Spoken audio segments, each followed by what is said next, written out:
This is a revenge story about a woman who discovers that her 17-year marriage was never the love story she believed it was. It was a carefully built trap. They say no woman can check her husband's phone and still walk away smiling. And if you feel deeply loved, maybe it only means you have not looked at his phone lately. あなた浮気したらうちでの食事に気をつけて私は知恵を絞って毒入りスープで一緒に Her name is Minori Kisaragi. This year marks the 17th year since she and her husband, Yudai Kisaragi, fell in love. Back in high school, Yudai once picked up her bracelet and returned it to her. That small moment became the beginning of their relationship. Years later, they got married, had a young son, and built what looked like a happy family. For Minori, that family was everything. But one day, she sees a message on Yudai's phone. A mysterious person is asking him to meet at a jewelry store the next day. Minori freezes. Yudai had clearly told her he was going to a company dinner. Before she can process it, Yudai rushes back home and takes his phone away.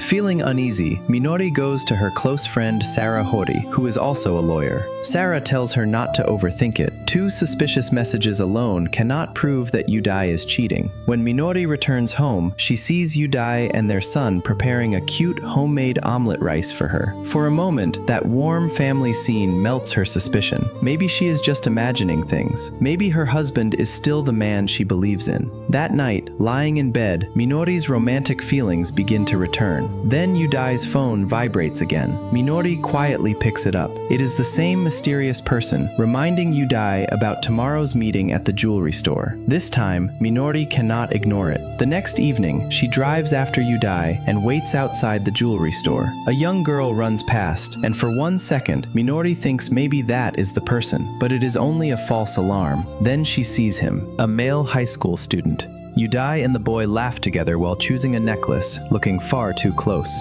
Minori's mind goes blank. Is this what her husband is into? She follows them to a restaurant. Watching their interaction, she realizes they do not look like lovers. They look more like father and son. Then a woman walks in. Her name is Riko Miyake. She sits naturally beside Yudai. A birthday cake is brought out, and Yudai gently places the necklace around her neck. The three of them look exactly like a family. Still, Minori does not have enough proof to confirm the affair. A few days later, she follows Yudai to a hair salon. Just as expected, the hairstylist is that woman, Riko. Yudai openly flirts with her, and Minori quietly takes photos through tears. After the haircut, Yudai even goes straight to Riko's home for dinner. At that moment, Minori finally accepts the truth. Her husband is cheating. Later, while Yudai is showering, Minori tries to unlock his phone. Their wedding anniversary does not work. Yudai's birthday does not work. Their son's birthday does not work. Even Minori's own birthday does not work. Then Yudai suddenly calls out, scaring her badly. She still has not found the password, but she has no choice except to stop. The next day, Sarah calls with a new discovery. Yudai's affair partner looked familiar because she went to the same high school as Minori and Yudai. Her name is Riko. Minori feels the air leave her chest. Were Yudai and Riko secretly involved all the way back in high school? She is almost too afraid to think about it. That night, Minori gets Yudai's phone again. This time, she wonders if the password could be Riko's birthday, the same date they celebrated at the restaurant. She enters it. The phone unlocks. Inside the photo album are endless pictures of Yudai, Riko, and Wataru Miyake, the teenage boy she saw earlier. For 17 years, her husband has had another family.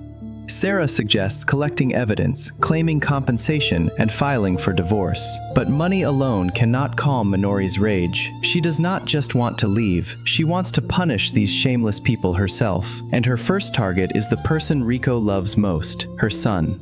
A few days later, Minori becomes a substitute teacher at Wataru's cram school. She looks at the high school boy with quiet meaning. Her revenge has officially begun. The boy's name is Wataru Miyake. From the moment he sees Minori, he cannot take his eyes off her. His feelings are painfully easy for Minori to read. After class, Minori uses career guidance as an excuse to get closer to him. She helps him think about university applications, speaks gently to him, and even fixes his tie in a way that feels just a little too personal. It may be deliberate, but Wataru has no experience with this kind of attention. He is completely flustered. To motivate him to study harder, Minori promises that if he reaches his goal, he will get a reward. She also discovers they both like the same video game, so she sets the reward as an in-game item. Wataru thinks he has found someone who truly understands him, but the truth is, Minori researched everything in advance so she could get close to him. Meanwhile, Yudai is still secretly visiting Riko's home. He even says proudly that Minori is too slow and clueless to ever discover the affair. He has no idea that his so-called clueless wife is already discussing revenge with Sarah. Still, at the end of their conversation, Sarah advises Minori to talk to Yudai directly. After all, they have spent 17 years together. For a moment, Minori softens. The next day, she tells Yudai that she wants to talk after he comes home from work. Maybe, she thinks, she can give him one final chance. At the cram school, Wataru's grades improve, and Minori is genuinely happy for him. Then Yudai calls Wataru to encourage him. Minori takes the chance to ask whether the caller is his father. Wataru hesitates. He says the man is not his father, but someone who has taken care of him and his mother in his father's place. It turns out Wataru's parents separated before he was born. Since childhood, Yudai has always been there for Wataru and his mother. Minori asks why that man never married his mother. Wataru struggles to answer. Just then, another teacher rushes in and says Wataru's mother has collapsed and been taken to the hospital. Wataru grabs his bag and runs out. Soon after, Yudai texts Minori, saying he has to work late and will not be home for dinner. Minori instantly understands. His overtime must mean he is going to the hospital to see Riko. Even knowing she may see something that breaks her again, Minori rushes there too. Outside the hospital room, Minori quietly listens to Riko and Wataru talking. At first, Yudai does not appear. For 1 second, Minori almost believes he really might be working late. Then, Yudai rushes in, breathless and worried. His entire focus is on Riko. He does not notice his wife standing behind him. Seeing her husband care so deeply for another woman cuts through Minori like a knife. Late that night, Yudai finally comes home. Minori reminds him that they were supposed to talk. Yudai barely cares.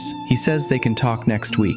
Minori imagines stabbing him in her mind, but outwardly, she continues playing along. At the cram school, Wataru remains enthusiastic about Minori. He sees her as his role model and plans to apply to the same university and major she once attended. He also asks about her previous life. Minori says she used to work at a university, but quit after getting married. When Wataru hears that she is married, his expression immediately falls. His disappointment is impossible to hide. Minori can tell he has feelings for her. Then she casually asks how his mother is doing. Wataru answers without thinking. His mother is pregnant. The news hits Minori like thunder. Yudai and Riko have gone even further than she imagined.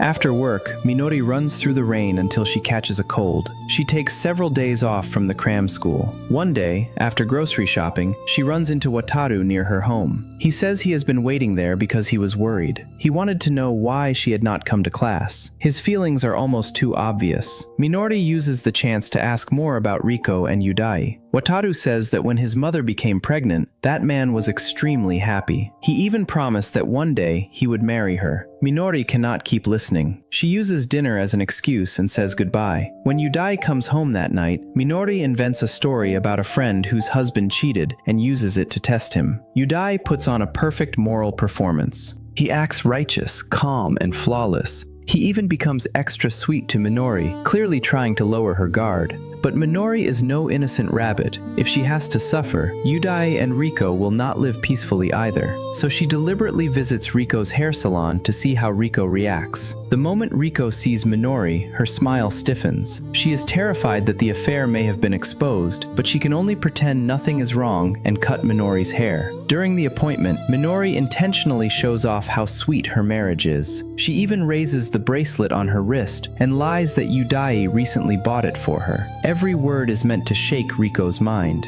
and it works. Riko hides in the bathroom, full of insecurity and self-doubt. Later, the conversation turns to Riko's high school son. Minori acts mysterious and says high school boys are at an age where they become interested in romance. Then she tells Riko to keep a close eye on her son. The warning lands exactly where Minori wanted.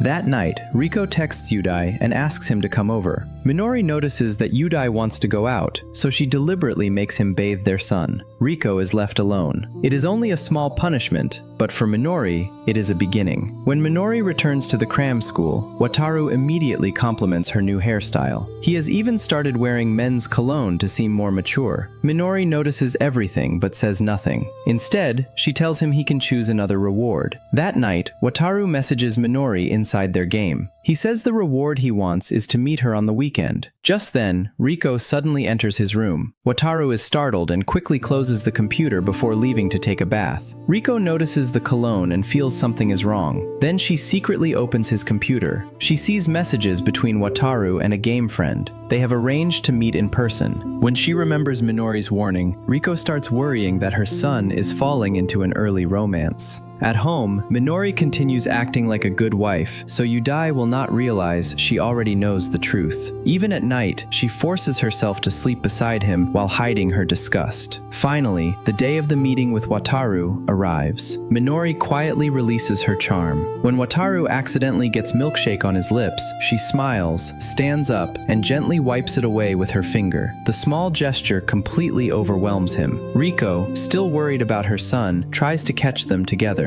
She had seen that Wataru's game friend used the nickname KM, which looks very similar to Minori's initials. Afraid that Minori is targeting her son, Riko rushes to the cafe. But by the time she arrives, Minori and Wataru have already gone to the beach. There, Minori asks again about Wataru's mother and the man she is dating. After hesitating, Wataru finally admits that his mother's boyfriend seems to have another family. But his mother believes that if the man can make her and Wataru happy, maybe the affair is not so wrong. Besides, Wataru says, if a man cheats, maybe it means something was already wrong in his original family. Hearing that twisted logic, Minori snaps. She says she hates people who justify cheating. Wataru is shocked by her reaction and asks what happened, so Minori tells him part of her past. Her mother once became involved with a married man. As the child born from that relationship, Minori grew up without a father and was judged by the neighbors around her. After her mother died in a car accident, people still talked cruelly behind her back. Minori was raised by her grandfather and grew up carrying guilt for being an illegitimate child, even though she had never chosen any of it. That is why she cannot tolerate infidelity. Then, right in front of Wataru, Minori calls Yudai. Wataru freezes.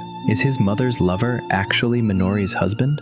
He cannot believe it. He asks whether Minori knew everything from the beginning. Minori does not deny it. In her anger, she tells him that his family destroyed her happiness. She says she hates Wataru and his mother. She says every bit of kindness and closeness toward him was fake. On the way home, Minori regrets revealing the truth so early, but she is already prepared to burn everything down. In the park, Yudai is playing with his son when Riko appears. After being repeatedly disturbed by Minori, Riko warns Yudai that his wife is not as naive as he thinks. That night, Wataru logs into the game again and discovers that Minori has deleted him. For days, he becomes distracted. His grades fall. Then, when a female classmate tells him that Minori has resigned from the cram school, he is even more devastated. He leaves the classroom in silence. Meanwhile, Minori shows Sarah a message Yudai just sent. Yudai says he wants to talk properly tonight. Sarah guesses that Yudai is preparing to confess and ask for divorce. Maybe Wataru has already told him everything. Sure enough, in front of Riko, Yudai promises that he will soon bring up divorce with Minori. But when Yudai comes home, he apologizes first. Minori looks at him with quiet contempt. His reaction is almost exactly what Sarah predicted. Lower the posture, act pitiful, win sympathy, reduce the divorce settlement. But then Yudai says something unexpected. He says their son noticed that Minori had been crying lately. He says he reflected on himself and realized he had not done enough as a husband. Minori is confused. What does their son have to do with this? So Yudai is not asking for divorce? Does that mean Wataru never told his family? Or is Wataru actually on Minori's side? For now, Minori has no answer. The next day, Minori goes out with her son and runs into Wataru, who has come looking for her. At that exact moment, Yudai comes home from work. The three of them freeze. It is a perfect disaster. Yudai calmly calls Wataru by name, but inside he is panicking. He has no idea why Wataru is with Minori. Minori reacts quickly and pretends not to know him. She asks Yudai who the boy is. Yudai says Wataru is the son of a friend. Wataru follows the lie and pretends it is his first time meeting Yudai's wife. Not one of the three tells the truth, but somehow each lie protects a different secret. After Minori walks away, Yudai takes Wataru aside to talk. When Yudai comes home later, Minori asks what they discussed. Yudai casually makes up an excuse. Minori can tell he is lying. Then her son suddenly asks for milk. Minori goes out to buy some and unexpectedly finds Wataru waiting near her door again. She asks what he wants. Wataru first apologizes for what he said at the beach. He says cheating can never be forgiven. Then he tells her that during his talk with Yudai, Yudai seemed very serious about marrying his mother. He warns Minori to prepare herself. Even though she already knows what kind of man Yudai is, hearing it still makes her cry. At that moment, she sees Wataru as her only lifeline. If he stands with her, she still has a chance to win. After buying milk, Minori returns home and hears Yudai angrily talking on the phone. She asks who he was calling. Yudai lies and says it was work. Minori does not believe him. Yudai senses that Minori is acting strange and worries that she may have discovered the affair, so he decides to use kindness as camouflage. On their dating anniversary, he takes Minori out to dinner. They leave their son with his mother, Hiromi, and perform the image of a loving couple at the restaurant. After a while, Minori receives a call. Her grandfather's condition has worsened and he has been taken to the hospital. She rushes there immediately. The doctor tells her that her grandfather does not have much time left.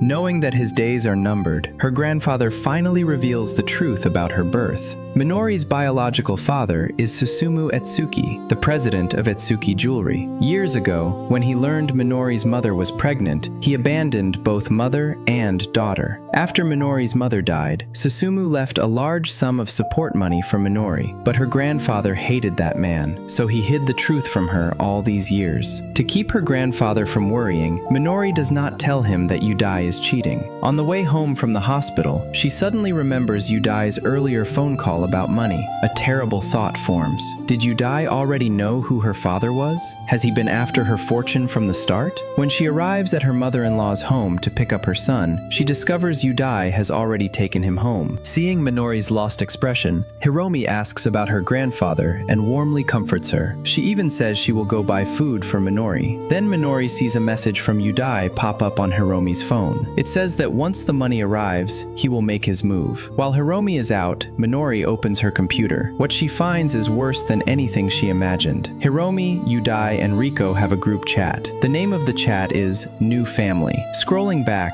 Minori sees Hiromi shamelessly writing that she cannot wait to live with her new family member, Riko. There are warm photos of Hiromi, Yudai, and Riko together, smiling like a real family. Minori finally understands. The mother-in-law who always cared for her so tenderly has betrayed her too. She not only knows about Yudai's affair, she accepts Riko as the real family. Then Minori thinks again about Yudai's call, asking when the money would arrive. So they already knew about her background. They married her only to wait for her money. The messages keep appearing on the computer. Hiromi laughs that because Minori left dinner to visit her grandfather, she does not have to give Minori the brooch she planned to buy. She can save it for Riko instead. Riko thanks her excitedly. Yudai asks how things are going, and Hiromi proudly says she is still playing the role of the perfect mother-in-law, so she went out to buy cake for Minori. Reading their disgusting conversation, Minori breaks down. 17 years of love were wasted on a fake family. These people are unforgivable. When she hears the door open, Minori wipes away her tears. Now she is ready to face the evil mother-in-law. First, she needs to know how Hiromi learned about her birth. Minori pretends to be curious and asks about Hiromi's younger years. Hiromi has no guard up around the daughter-in-law she still thinks is naive. She says that after divorcing Yudai's father, she had to raise her young son alone. To survive, she worked as a maid in the home of a powerful company president.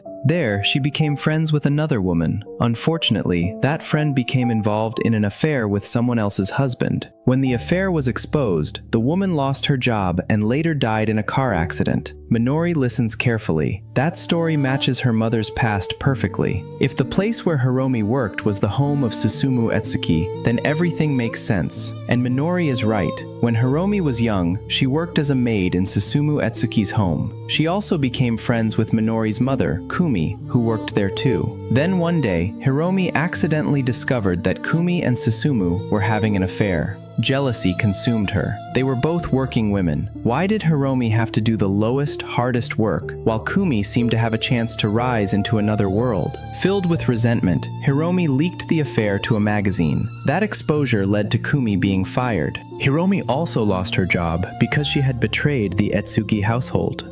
Years later, Hiromi heard that Kumi had died and left a large inheritance to Minori. Her jealousy returned. Then, by chance, she learned that Yudai and Minori attended the same high school. So she pushed Yudai to pursue Minori. If he married her, their family could legally gain access to Minori's fortune. At that time, Yudai only had eyes for Riko. He told his mother he already liked someone else. But Hiromi's values had twisted everything. She was the true source of the poison. And Yudai, who had been afraid of poverty for too long, eventually listened. For money, he deliberately approached Minori and became her boyfriend. After he started working, he met Riko again. She was the woman he had always wanted, and because his mother had taught him that he could simply keep both women, Yudai began moving back and forth between two families. Back in the present, Minori returns home and looks at Yudai, still pretending to be a good husband.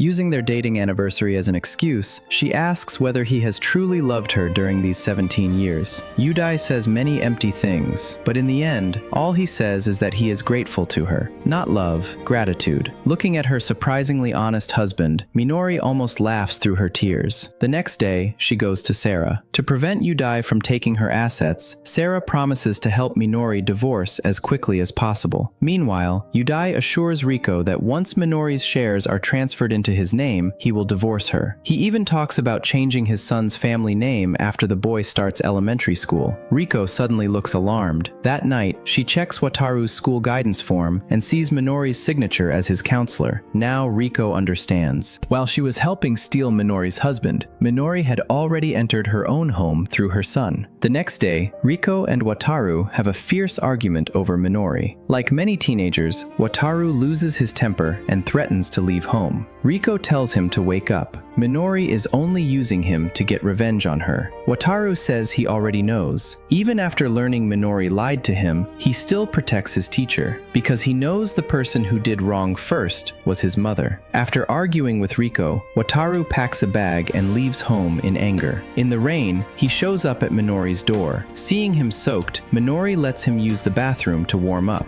But as soon as she steps out, she realizes she forgot to give him a towel. When she opens the door again, she accidentally sees him shirtless. Embarrassed, Minori turns away and lowers her head while handing him the towel, wanting to leave as fast as possible. But Wataru suddenly hugs her from behind. Minori still has a strong moral line. She cannot take advantage of her own student. So she picks up the towel from the floor, gently dries his hair, and asks in the tone of a caring older sister what happened. Wataru admits he ran away from home. He says he would do anything for Minori, but just before his feelings turn into a confession, Minori stops him. Once he gets ready, she immediately sends him out the door. She pulls the relationship back before it crosses a line. Not long after, the doorbell rings again. The visitor is Kanon Muto, a classmate who has always liked Wataru. She saw Wataru enter and leave Minori's home. After imagining the worst, her heart is broken. She warns Minori not to get involved with Wataru anymore. If Minori continues, Kanon says she will expose everything. Feeling wronged and guilty, Minori can only go to her grandfather's hospital bed and pour out her pain. Her grandfather weakly opens his eyes and tells her to take care of herself from now on.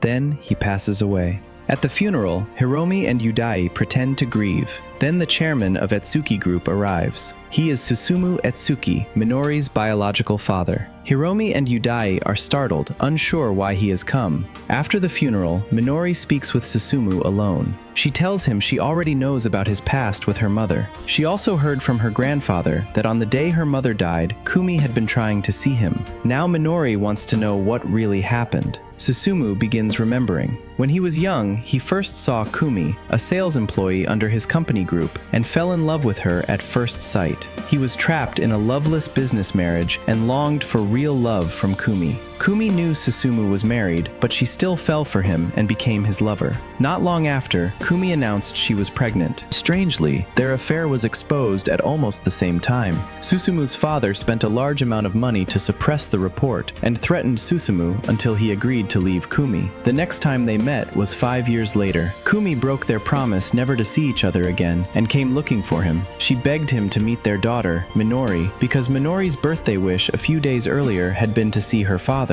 but Susumu cruelly refused. Kumi, unwilling to give up, chased after his car into the street. Then a speeding truck hit her. Hearing this, Minori can barely believe it. Her mother's death was tied to her own childhood wish. Seeing Minori's pain, Susumu says he will do everything he can to make it up to her. When Minori returns home, she tells Yudai and Hiromi the truth. She is the daughter of Susumu Etsuki, the president of Etsuki Group. Yudai and Hiromi pretend to be shocked and concerned. Minori plays along.